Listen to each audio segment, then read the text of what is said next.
Okay mga lods, welcome back to another content. So eto po si Wada Darlene, isa po siyang, siya po yung ex-girlfriend ni Ato na nakikita natin sa mga video sa kanya. And sabi niya rito, I just know I just can't be silent forever because this, okay, may be unstable unless you'll pay your utang and I can see a psychologist. Psychiatrist yata yung kailangan mo. Pero that's not my cup of tea. Sila naman na magdi-determine yan. So, according to her, may post siya kasi nitong umaga na may utang daw sa kanya si Ato.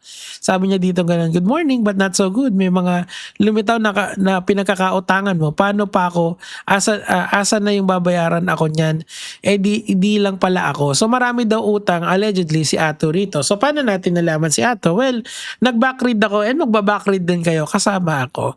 But ito yung read together natin. Baka isa din to sa mga nag-delete ng comment. Daming sinabi sabay naman. Ito. Paano pag siningil ka ni Ato sa pagpo-promote niya sa'yo? Di ka mabenta kung di ka naman dumikit sa pangalan ni Ato. Well, to be fair kay Wada, addition siya kay Ato. Kumbaga mas tumataas yung credibility niya kasi may itsura siya eh. Best, pinanis ko nga idol mo sa pera eh. Di ka pa din tapos dumila sa paan ng idol mo. Di nyo kinakaya pag may babaeng umaangat. So, kailangan sa lalaki credit ka diri. O nga, hindi, ano bang ginagawa nitong si Wada? Negosyante ba siya? I'm not sure. I'm not sure and I do not wish to know.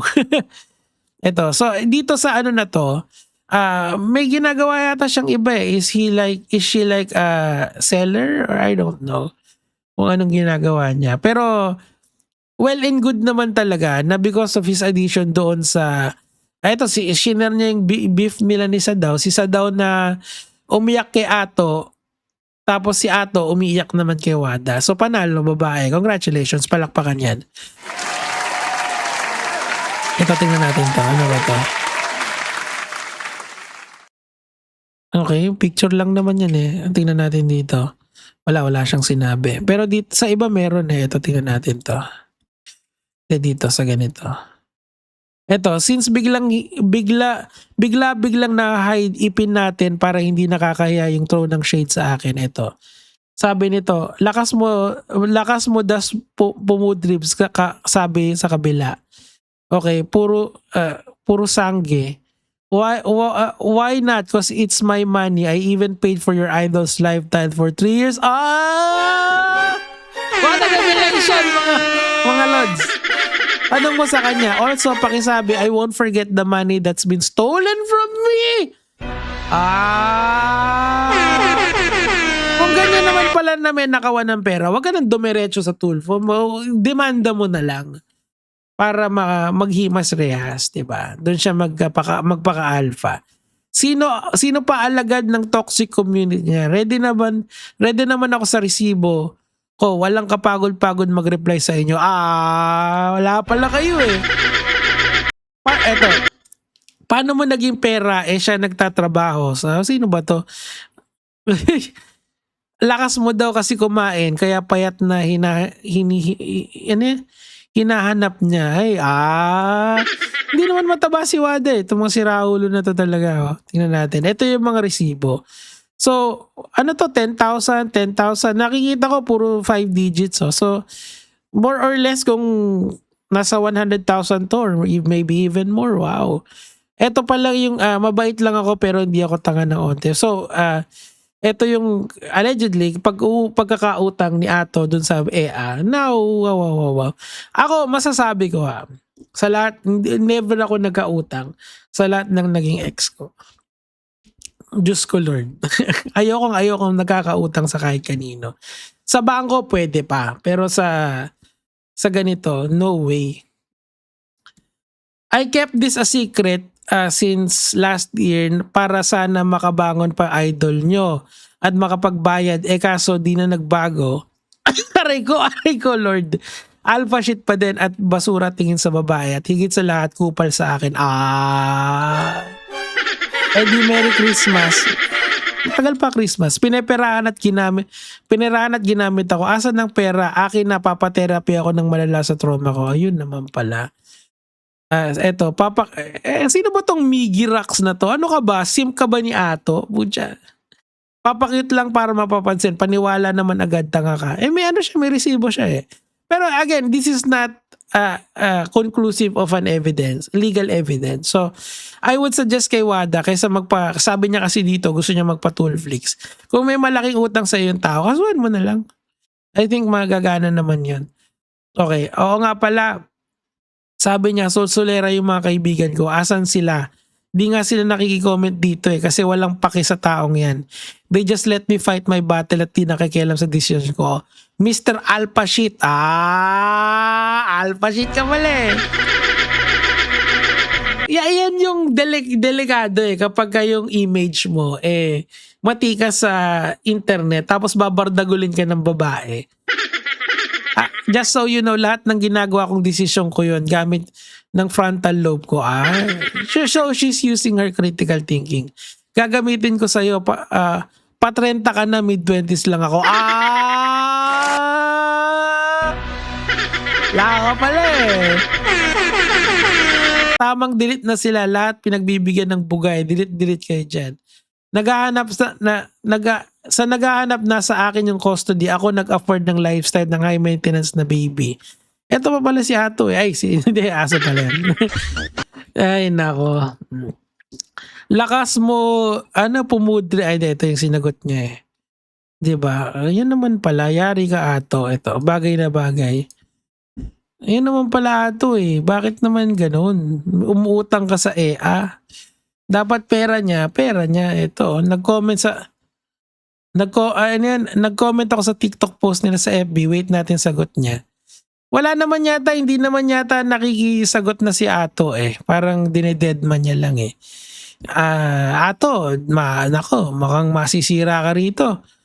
Kaya pala binanatan mo si Sai. Parang gusto mong isama sa downfall mo.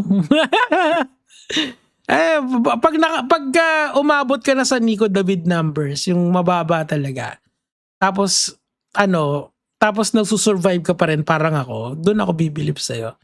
Pero tingin ko sa'yo, Ato, pag bumagsak ka, pagka ni-knockdown ka ng ganyan, wala nang bangon yan eh. Real talk man. Pinirahan mo daw ex mo, boss. Buddy.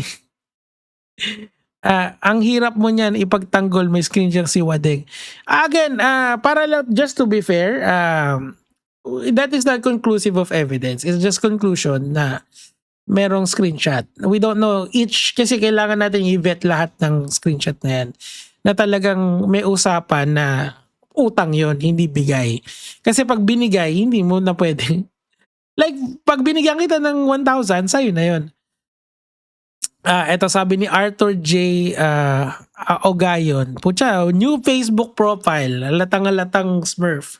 Okay lang yan, may budget ka pa naman. 5M ni Nakaw. Ayoko yan, hindi yan okay. Magandang balita, may nangyayari na. Pinalamong ka daw ni Wada ng 3 years, may resibo sila. 2023? 2024? Di ba yun, dun mo ako binanatan sa dun sa podcast. Binanatan ako niyan eh. Pero hindi naman ayoko maging narcissist kagaya ni Sadaw according to Doggy. Kaya I'll just let that slip. Okay. Ato, na ganyan nagmagalulu di ba ito yung maanga sa podcast? Stay cold, boss. Ang talagang may bita. Ano ba yan? Diyos ko Lord naman. Okay lang yan, Ato. Bakit naman nagkautang ka ng ganong kalaki? At saka, ina-acknowledge ba ni Ato na may utang siya sa'yo? Kasi baka kasi bigay yun, to be fair kay Ato. Alam niyo naman ako, as much as possible, I wanna criticize fairly sa mga tao na kino-cover ko. Diba? Well, pero I hope, since, Meralco bill reveal, okay? Puro ganyan na lang 31K, grabe naman yun. Ilan yun? Parang 6 na aircon, ganyan yan. Maganyan din yung namin eh. Ganyan yung bill namin eh. Kaso, okay lang yan, may budget ka pa naman. 5M, bakit ba ito, new profile na naman? Hanap ka ni Wada, pera niya daw yan. Ito. But puro new Facebook profile? Ito, Piling gwapo, sabi, umento, reality, invento. Lakas mo, alpha shit na paid for 3 years yung lifestyle, sabi. Okay. Ano ba to? Parang trolls, di ba? Parang, ewan ko yung iba kasi parang trolls eh. Ito, tulad nito, di ba? Usually ganyan trolls yan eh. Kasi na-experience ko yan sa political vlogging. O kasi ato eh. Yun. So, dito, wala na eh. Solar is waving. Uminto sa bill. Anong uminto? Ano ba itong nangyari? Hindi. Nakamute pala. Pa rin, Sob. Fuck. 31K. Putang ina nyo. Puking ina nyo, Meralco. Asan yung sinabi nyo ano? Aumento. Sabi nila may aumento. Meron actually, pero matagal pa yata yan. Pero that's not the topic. So, balik tayo kay Wada. Hindi ko si Wada. Saan ba si Wada? Ito si Wada. So, well, ganito lang yan. Before we judge, let's listen in dun sa dalawang side. May business yata si Wada, kaya siya maraing era. Ayan o. Ano ba to? Sino si Lea Marie Rivera? May poster niya.